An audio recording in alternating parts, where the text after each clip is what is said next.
సుందరారెడ్డి గారు, నాకు ఇవాళ ఉదయం నుంచి ఒక జాతీయ గేయం, జాతీయ పద్యం ఒకటి గుర్తొస్తుంది. మన తెలుగు కవి, రచయిత అయినటువంటి రాయప్రోలు సుబ్బారావు గారు రాసిన "ఏ దేశమేగినా ఎందుకాలిడినా, ఏ పీఠమెక్కినా ఎవ్వరేమనినా, పొగడరా నీ తల్లి భూమి భారతిని, నిలుపరా నీ జాతి నిండు గౌరవమును." ఇప్పుడు ఎందుకు సార్ అది గుర్తొచ్చింది మీకు?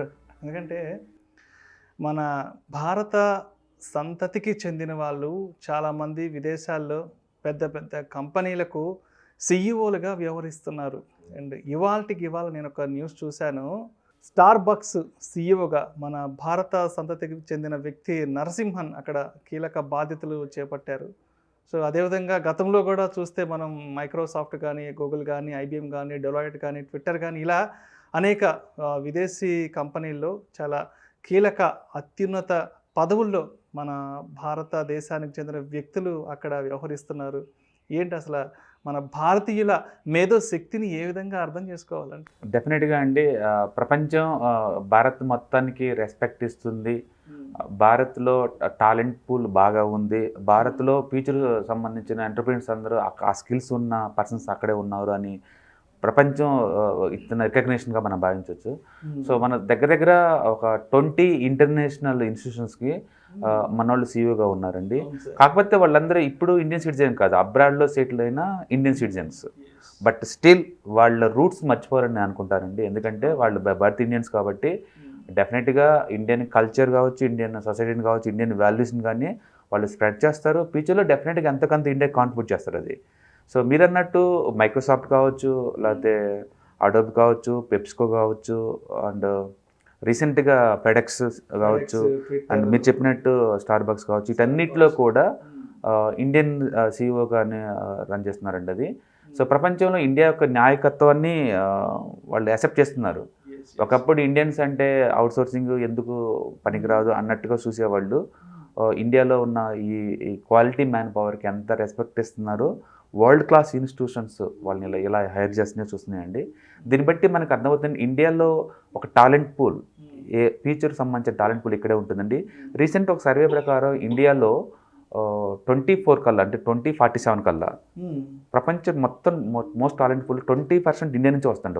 వర్కింగ్ టాలెంట్ పూల్ అంతా, అంటే వర్కింగ్ పర్సన్స్ అందరు కూడా ప్రపంచం పనిచేసే వాళ్ళందరితో కంపేర్ చేసినప్పుడు ఇండియాలోనే 20% టాలెంట్ వర్కింగ్ పీపుల్ ప్రపంచం కోసం వర్క్ చేస్తుంటారంట. మొన్నటికి మొన్న బ్రిటన్ అధ్యక్ష పదవికి కూడా మన అల్లుడు, ఇన్ఫోసిస్ వాళ్ళ అల్లుడు రేస్లో ఉన్నారు. అవును, యూఆర్ రైట్. ఈరోజు రేపు అనౌన్స్మెంట్ చేస్తారు. రైట్, ఫస్ట్ ఆర్ సెకండ్ పొజిషన్లో మూవ్ అవుతున్నాడు. అవును. సో ప్రపంచవ్యాప్తంగా మనం దాన్ని చాలా గర్వంగా ఫీల్ అవ్వచ్చు అండి. మనకు ఇండియాకి దొరికిన రికగ్నిషన్ అనమాట. చాలామంది అంటే వాళ్ళు అమెరికాలో లేదా అబ్రాడ్లో సెటిల్ అయిన ఇండియన్స్ అని అంటారు కానీ but still they are Indians అంతే. మన ఇక్కడి నుంచి స్టార్ట్ అయినాయి వాళ్ళ రూట్స్ డెఫినెట్గా అండి. దీనివల్ల ఏంటంటే ముందు రోజుల్లో ఇండియాలో ఈ టెక్నాలజీ టైప్స్ కావచ్చు, లేకపోతే ఇండియాలో ఒక స్టార్టప్ కంపెనీస్లో వాళ్ళు ఇన్వెస్ట్ చేయడం ద్వారా కావచ్చు, లేదా ఇండియాకి అవుట్సోర్సింగ్ చేయడం ద్వారా కావచ్చు, డెఫినెట్గా ఇండియాని వాళ్ళ ఓవరాల్ ప్లానింగ్లో ఒక పార్ట్నర్గా చేర్చుకుంటారు. డెఫినెట్గా మోర్ జాబ్స్ ఇండియాకి వస్తాయి, మోర్ మ్యానుఫ్యాక్చరింగ్ హబ్గా అవడానికి యూజ్ అవుతుంది డెఫినెట్గా. సో బేసికల్గా ఇండియా ఒక టాలెంట్ పూల్ అనే సంగతి ప్రపంచానికి అర్థమవుతుందండి.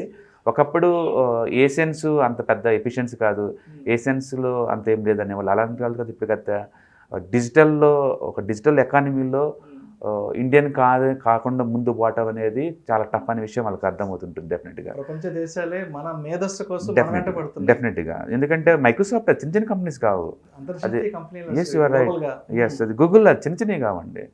అది యూపీఐ పేమెంట్స్ ఎంత దూరం వెళ్తుందండి, అది వరల్డ్లో ఒక ఛాలెంజింగ్. గత 10 yearsలో ఇండియా నుంచి వచ్చిన హై ఎండ్ ప్రోడక్ట్ అది యూపీఐ పేమెంట్స్. మన టెక్నాలజీని కూడా వాళ్ళు రైట్ వరల్డ్ వైడ్ సిద్ధంగా ఉన్నారు. ఇప్పుడు యూపీఐ పేమెంట్స్ని ఇక్కడ వాడుతున్నారు, సింగపూర్లో వాడుతున్నారు, శ్రీలంకలో వాడుతున్నారు, అరబ్ కంట్రీస్లో వాడుతున్నారు, ఫ్రాన్స్ వాడుతున్నారు మొదటి నుంచి. ఇప్పుడు రీసెంట్గా యూకే కూడా ఎక్స్టెండ్ చేశారు. ఈ మంత్ ఫస్ట్ నుంచి యూకేలో కూడా వాడుతున్నారు యూపీఐ పేమెంట్స్. అంటే వితిన్ మినిట్స్కే మనీ ట్రాన్స్ఫర్ చేయడం ఎంత ఈజీయో ప్రపంచానికి పరిచయం చేస్తుంది యూపీఐ పేమెంట్స్. ఓకే, ఇది కావచ్చు. రీసెంట్గా నేవీ వాళ్ళు లాంచ్ చేశారు own Indian manufacturing, first time అండి. చిన్న షిప్పుల దగ్గర నుంచి ఒక ఐఎన్ఎస్ విక్రాంత్ మ్యానుఫ్యాక్చరింగ్ వర్క్ కూడా కంప్లీట్గా ఇండియన్ టెక్నాలజీ డెవలప్ చేయడం అంటే మామూలు విషయం కాదు. వెరీ ఫ్యూ కంట్రీస్ ఉన్నాయి వరల్డ్లో ఇలా ఓన్ మ్యానుఫ్యాక్చరింగ్ చేసుకున్నాయి.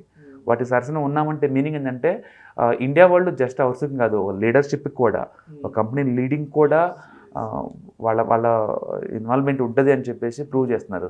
డెఫినెట్గా అది పాజిటివ్ వైబ్రేషన్స్ అండి. ఇండియా జీడిపి గ్రోత్ హైయెస్ట్లో ఉండటం కావచ్చు, ఈ యూపీఐ పేమెంట్స్ హావా కావచ్చు, వరల్డ్లో మోస్ట్ టెక్నాలజీ కంపెనీస్కి మనోళ్ళు సీఈఓగా రన్ చేయడం కావచ్చు, లండన్ వెనక్కి నెట్టేసేసి మనోళ్ళు టాప్ 5 బిగ్గెస్ట్ ఎకానమీగా కంట్రీ మారచ్చు. స్ట్రాంగ్ పొలిటికల్ లీడర్స్ కావచ్చు, ఏదైనా కావచ్చు, ఒక వైబ్రేషన్స్ నడుస్తున్నాయండి. ప్రపంచం అంతా ఇన్ఫ్లేషన్ తోటి లేకపోతే వడ్డీ రేట్లు దీంతో అండ్ రిసెషన్ తోటి ఫియర్తో బాధపడుతుంటే ఇండియాలో మాత్రం అసలు ఆ ఫియర్స్ ఏం లేకుండా చాలా స్టేబుల్గా చాలా కాన్ఫిడెన్స్గా ప్రపంచానికే మేమున్నామన్న అష్యూరెన్స్ ఇస్తుంది. ఊహించండి, ప్రపంచం మొత్తం జీడిపి గ్రోత్లో ఇండియన్ వాటర్ 25% అంటే ఇట్స్ అ ప్రౌడ్ మూమెంట్స్ అనమాట ఇండియాకి. డెఫినెట్గా ఒక స్టార్ బాక్సే కదండి, ఒక ఫెడెక్సే కాదు, ఇంకా ఇంకా ఈ లిస్ట్ చేరుతూనే ఉంటుంది ఇంకా ముందు రోజులు. డెఫినెట్గా ఇండియాని ఒక లీడర్షిప్ పొజిషన్స్కి యాక్సెప్ట్ చేస్తారు, ఇండియా లీడింగ్కి యాక్సెప్ట్ చేస్తారు. ఇండియాలో 100 దాకా దగ్గర ఉన్న స్టార్టప్ కంపెనీస్, యూనికార్న్స్ అవన్నీ కూడా ముందు రోజులు డెఫినెట్గా ఉంటుందండి. ప్రపంచానికి ఇప్పటిదాకా మనం యునైటెడ్ నేషన్స్లో మెంబర్షిప్ కావాలని చెప్పి రిక్వెస్ట్ చేస్తుంటే వచ్చేవాళ్ళు. ప్రపంచమే ఇప్పుడు ఇండియాని రిక్వెస్ట్ చేస్తుంది, మా దాంట్లో జాయిన్ అవ్వండి. ఎందుకంటే 140 crore పాపులేషన్ తోటి, 40 crore యూత్ తోటి, అన్ని టెక్నాలజీ లీడింగ్ తోటి అండ్ అన్ని రంగాల్లో ఛాలెంజింగ్గా ముందుకు పోతూ ఉన్న కంట్రీ అనమాట ఇది. డెఫినెట్గా ప్రపంచం ఇండియా మీద డిపెండ్ అవుతుంది. ఇక ఒక్క డెకెడ్కి కాదు, next century belongs to India అని డైలాగ్ కొడుతున్నారంటే మీరు ఊహించేసి ఆ వైబ్రేషన్స్ ఏ రేంజ్లో ఉన్నాయి అనేది. డెఫినెట్గా అది పాజిటివ్ మూమెంట్స్ అండి ఇండియాకి. So we're the torch bearers. Definitely అండి, డెఫినెట్లీ. ఎందుకంటే చిన్న కంపెనీస్ కాదు, అమెరికాలో ఉన్న కంపెనీస్కి మనోళ్ళు లీడ్ చేస్తున్నారు అనేది ఇట్స్ అ ప్రౌడ్ అచీవ్మెంట్ అంతే. ఇప్పటిదాకా ఇండియన్స్ అంటే జస్ట్ అవుట్సోర్సింగ్ ఎంప్లాయీస్ అనుకునే స్టేజ్ నుంచి కంపెనీనే రన్ చేసే స్టేజ్కి ఎదగటం అనేది, ఆ ప్రోగ్రెస్ ఉంది చూసావా, సినిమాటిక్. ఇది సినిమాలో క్లైమాటిక్ మూమెంట్ తలపిస్తాను మరి. డెఫినెట్గా చిన్న కంపెనీస్ కదా, ఆడు Microsoft, medical companies, pharma companies ఒకటేంటండి, ప్రతి ఏరియాలో కూడా leading. Thank you sir, thank you so much Sundara Reddy గారు. అంతర్జాతీయ కంపెనీలలో మన భారతీయులు ఎటువంటి పాత్ర పోషిస్తున్నారు, ఏ విధంగా సత్తా చాటుతున్నారు అనే అంశం గురించి ప్రేక్షకులు మీ విశ్లేషణ ద్వారా చాలా చక్కగా అద్భుతంగా వివరించారు sir. Thank you so much sir. Thank you sir.